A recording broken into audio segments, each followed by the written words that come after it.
and I met when we were 17 at Oregon State University. We were both freshman college students starting a new venture in our life at Sackett Hall. After the first term, both of us no longer had roommates, and we decided to room together.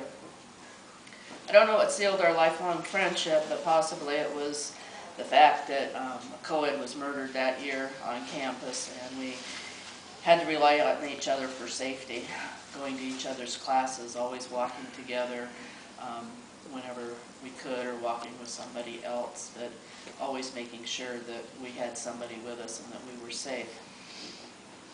We were both relatively good teenagers. Jen was more outgoing than I, encouraging me to have a little fun. If it hadn't been for her, I would have always been in the dorm room studying.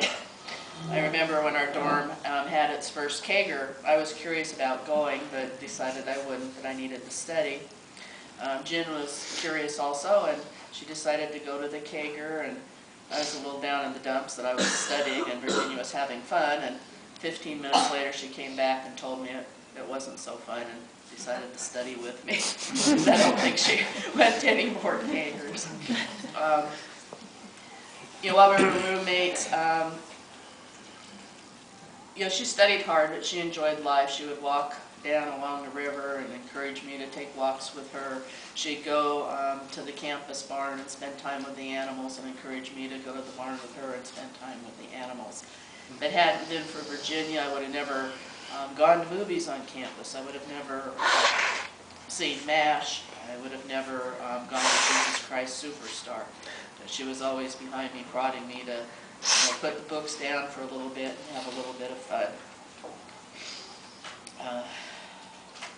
We experienced life, stretching our childhood into becoming young adults. We supported each other in our studies and ways of our hearts.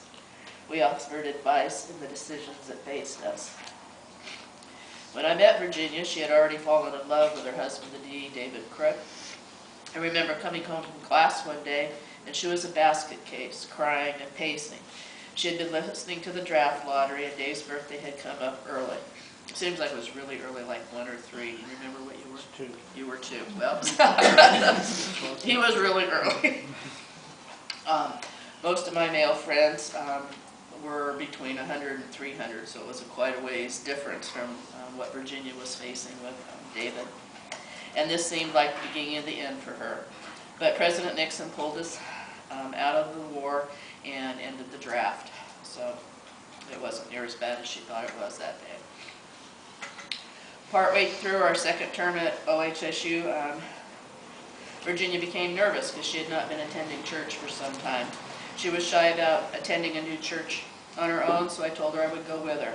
She took me to church that she wished to attend and showed me the confessional, which she entered as I sat and waited for her. Every Sunday we were in Corvallis together. We would attend church. This church did a lot more kneeling and standing than the church I was used to going to, and I routinely would pass out. At first this embarrassed me. After several times it started embarrassing Jen, and she asked me if I would sit down for part of the service so that she didn't have to keep taking me to the infirmary after church. After college we continued to be friends. We were in each other's wedding.